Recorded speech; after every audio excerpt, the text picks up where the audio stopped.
मैं बाबूलाल राजभर, राष्ट्रीय अध्यक्ष सूफी समाज पार्टी राष्ट्रवादी, जनपद बलिया के अंदर से। क्या कहना चाहते हैं, क्या मामला है? ओम प्रकाश को लेकर के आपकी क्या नाराजगी है? देखिए, आज ओम प्रकाश को लेकर के, ओम प्रकाश की वजह से आज हमारे राजभर समाज में अन्य समाज के प्रति एक भयानक स्थिति पैदा होती जा रही है। आपसी जो भाईचारा है, जो हर समाज से, हर बिरादरियों से, हर धर्म के लोगों से जो भाईचारा बना हुआ है, उस भाईचारा को ओम प्रकाश राजभर किसी न किसी के जातिगत व्यक्तिगत टिप्पणी करके वो हमारे भाईचारा को बिगाड़ने का काम करते हैं। जैसे अभी आपने सुना है, आपके चैनल के माध्यम से हम लोगों ने, पूरा देश देख रहा है कि अभी इसके पहले कहे थे, एक बार आपको याद होगा 2017 के चुनाव में, कि मुर्गी चरे चमरौटी में अंडा दे भरौटी।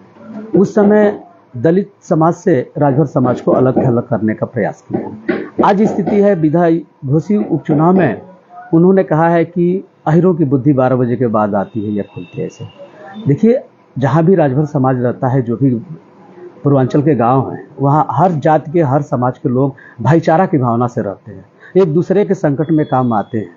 लेकिन यह ओम प्रकाश राजभर जी की वजह से राजभर बस्तियों में खड़ा होकर के जातिगत टिप्पणी करके एक दूसरे से लड़ाने का काम करते हैं। मैं विशेष रूप से सपा है, भाजपा है, इन दोनों पार्टियों से निवेदन करना चाहूँगा कि ओम प्रकाश राजभर को आप इतना बढ़ावा न दें कि राजभर समाज के लिए मुसीबत खड़ा हो जाए।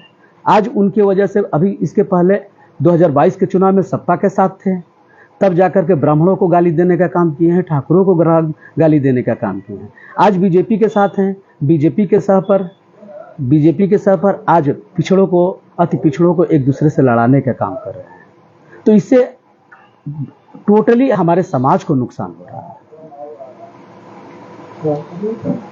तो क्या लग रहा है, ओम प्रकाश राजभर तो मंच से पूरा हुंकार भर रहे हैं, उनके पीछे पीछे भाजपा के बड़े बड़े मंत्री लोग खड़ा हो रहे हैं, एक बड़ा नेता बन गए यहाँ पे समाज के नाम।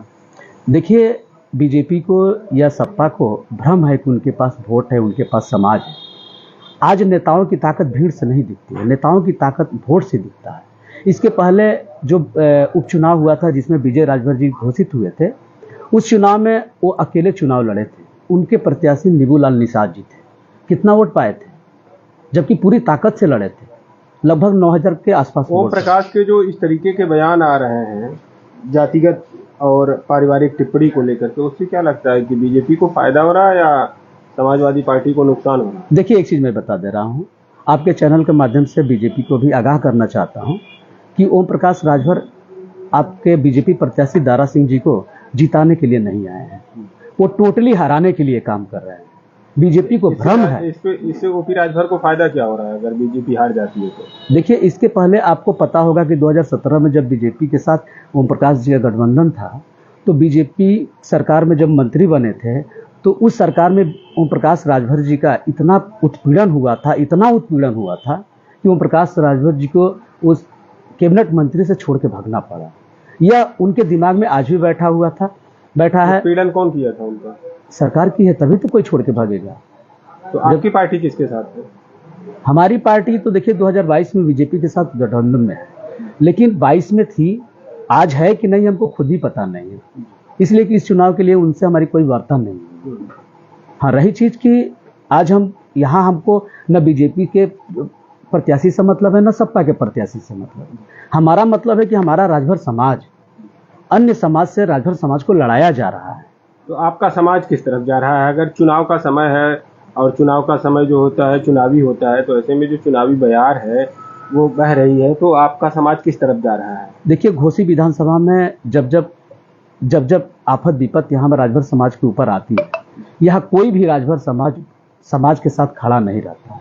एग्जाम्पल के रूप में बता दे रहा हूँ कि 2020 5 जून 2020 को यही अमीला पुलिस चौकी के बगल में पिंटू राजभर नामक एक नौजवान का 11:10 पर मर्डर हुआ था। 3 लोगों ने गोली मारा था दिन में। 2 महीने तक वह परिवार कागज लेके घूमता रह गया। किसी यहाँ के कोई भी राजभर नेता उसकी मदद नहीं किया था। कौन नेता मदद किया? अब बलिया से मैं चल के आया था। आपके यहाँ जो हमारे मीडिया कर्मी भाई हैं, वो जो खबरिया वाले, तमाम तरह के लोग, मिलियन में हो गया था। यही मैं यहाँ पे मऊ में जिलाधिकारी के समक्ष हमने 1 सितंबर 2020 को मैं महिलाओं को लेकर के वहाँ जिलाधिकारी के माध्यम से मैंने राज्यपाल और मुख्यमंत्री को ज्ञापन देने गया था। वहाँ हम धरना प्रदर्शन कर रहे थे और उसी दिन गृहस्थ प्लाजा में ओम प्रकाश राजभर एंड पिलिया गैंग, जो आज उनके गैंग में से कुछ लोग छटक के इधर उधर, उनकी कौन सी गैंग है? पिलिया गैंग। पिलिया गैंग आज जो छटक फटक के इधर उधर हो रहे हैं, एक दूसरे पर पीने वो क्या क्या करने का आरोप प्रत्यारोप लगा रहे हैं, ये सभी लोग उस गृहस्थ आश्रम में बैठे थे। और उस दूरी से हम 500 मीटर के दूर पर उस पीड़ित परिवार के लिए मैं न्याय के लिए आंदोलन कर रहा था। और ये लोग मजे ले रहे थे? अरे मजे ले रहे थे कि वहां की जो गाड़ी में 3 गाड़ियां जो बहनों की जा रही थी, उस आंदोलन को मजबूत करने के लिए ये लोग जबरदस्ती रोक करके उस अंदर घुसवा लिए। आज पिलिया गैंग आपके समाज के तो साथ खड़ा रहता है ना? वही तो मैं बता रहा हूं। अभी यहाँ मर्डर ये हुआ था आपके सेमरी में हुआ था। ये लोग शोषण कर रहे हैं। इस सेमरी में हुआ था, वहां धर्मेंद्र नाम का लड़का एक्सीडेंट हो गया था और उस डेड बॉडी को लेकर के वहां क्या नाम है चौराहे का? हाँ, सेमरी चौराहे पर लोग जाम किए थे। उस जाम में 120 लोगों पर FIR हुआ था। उसमें हमारे एक मित्र हैं आपके चैनल से, संजय यादव जी, उनके ऊपर भी हमने संजय जी को साथ लेकर के यही कोतवाल के सामने हमने निवेदन किया था, उनको उससे अलग करवाया था। वहां भी लोग गए, वहां भी कोई लोग नहीं गया। यहां तक कि उन लोगों ने फोन भी किया था, कुछ ये पिलिया गैंग के जो बी टीम काम कर रही है इस समय, उनको फोन भी किया था कि सर ऐसी ऐसी घटनाएं हो गई हैं, आप हमारे यहाँ आइए। तो लोग तेल का पैसा मांग रहे थे। आज तो वो मंचों पे कह रहे हैं कि राजभर को हक दिला के रहेंगे, जो समाजवादी पार्टी हक नहीं दिया, और आप कह रहे हैं कि समाज को भरगला रहे हैं। अच्छा, कहाँ हक दिलवाए हैं? कौन सा हक दिलवाए हैं? अखिलेश जी से मिलना है, बाप बेटा जाते हैं। मोदी जी से, अमित शाह जी से मिलना है, बाप बेटा जाते हैं। मोदी जी से मिलना है, बाप बेटा जाते हैं। किसी भी बड़े नेता से मिलना है, बाप बेटा जाते हैं। इसको जब मिलवाने का हक नहीं दिलवा पाए तो फिर और कैसा हक दिलवाएं? तो जो बागी हुए कानून के साथ चले जाते हैं, जो पियर का चजर बागी हुए। अब पता नहीं, देखिए दोनों ये सभी गैंग मिलकर के 20 साल समाज को लूटने का काम किए हैं। कहीं न कहीं जिस तरह से चोरों को चोरी के माल में से बंटवारे में थोड़ा सा खटपट हो गया है, वही हमको लगता है कि खटपट हो गया है, इसीलिए सभी गैंग वाले जो है चोरी का माल बांट रहे हैं जनता के साथ। ये चोरी का माल नहीं, ये जो चंदा जो असूले हैं ना समाज से, जो समाज को बीच चौराहे पर खड़ा करके, जो राजा के परिवार को बीच चौराहे पर खड़ा करके, जिन्होंने ये बड़ी पार्टियों से सौदा करके जो माल लिए हैं, उस बंटवारे में दिक्कत हुई। क्या लगता है इस चुनाव में ओम प्रकाश राजभर के साथ आने से बीजेपी का नुकसान है? ओम प्रकाश राजभर जी कह रहे हैं कि दारा सिंह कोई काम नहीं किए हैं, तो जनता किस लिए जो उनको वोट करेगी? वो खुद ही कह रहे हैं, वो खुद भी कह रहे हैं कि हम दारा सिंह का वोट नहीं मांग रहे हैं, हम तो एनडीए के लिए काम कर रहे हैं। तो कहाँ दारा सिंह के लिए वोट मांग रहे हैं? एनडीए में ही तो प्रत्याशी है दारा चौहान। अगर एनडीए के लिए वोट मांग रहे हैं तो दारा के लिए ही तो हुआ। आज यदि दारा का मांगते तो एनडीए का नहीं होता। यहाँ तो प्रत्याशियों की लड़ाई है कि एनडीए का लड़ाई है? यहाँ तो दारा सिंह बनाम सुधाकर सिंह की लड़ाई है। आज तो कह रहे हैं कि यह लड़ाई दारा सिंह और सुधाकर सिंह की पार्टी जो है वो सुधाकर सिंह के साथ है। नहीं, हमारी लड़ाई इस चुनाव में तटस्थ है। हाँ, हम अपने समाज किस तरफ जा रहा है? बीजेपी की तरफ नहीं जा रहा है, निर्दल की तरफ नहीं जा रहा है, आपका समाज तटस्थ है, तो कहाँ जा रहा है? देखिए, आपका समाज बहिष्कार कर रहा है उपचुनाव। देखिए, कुछ राजभर समाज जो अपने समाज के नेता है, तो आप अपने समाज के लोगों की भी तो राय जाने होंगे। आपका समाज कहाँ जा रहा है? देखिए, आज हमारे राजभर समाज का मुख्य मांग ST आरक्षण का मांग। ठीक है, वो तो बहुत सारी मांगे तो हैं, ST आरक्षण, लेकिन अभी जो वर्तमान समय है ये चुनाव का समय है। तो आपका समाज, आपके समाज के लोगों से यहाँ बात हुई होगी, आप बलिया चल के आए, तो आपका समाज जा किधर रहा है? देखिए, हमारे समाज के लिए जो काम किया होगा, हमारे समाज का जो तो काम तो कहती है बीजेपी ने किया है। अब बीजेपी के लोग कहते हैं कि दारा सिंह कोई काम नहीं किया है।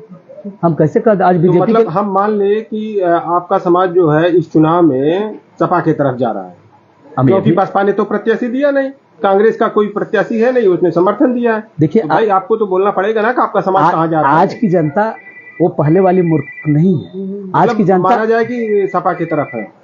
हम ये नहीं कह सकते हैं कि सपा की तरफ जा रही है। किसी तरफ जाएंगे। आज बीजेपी के नेता ही कह रहे हैं। आप मीडिया को गुमराह कर रहे हैं? नहीं, आज जनता को अच्छा ये गुमराह कर बताइए, रहे हैं। अच्छा आप अपने समाज के लोगों से क्या कहना अच्छा चाहेंगे? देखिए, नहीं, हमारा हम ये समाज के लोगों से छोड़िए सारी हम बातों आपके को। आप मेरा सवाल यही है कि आपका समाज किस तरफ जाएगा? हम आप आपके- नेता हैं, आपके- अपने राजभर समाज को बताइए कि इस चुनाव में किस तरफ उसको जाना है। हम आपके चैनल के माध्यम से पूरे राजभर समाज से निवेदन करना चाहेंगे, अपील करना चाहेंगे कि आपका यदि आपके क्षेत्र में यदि नेता विकास किए हों तो उनको खुल करके झूम करके निस्वार्थ भाव से वोट करिए। धन्यवाद। Thank you. मतलब चले गए।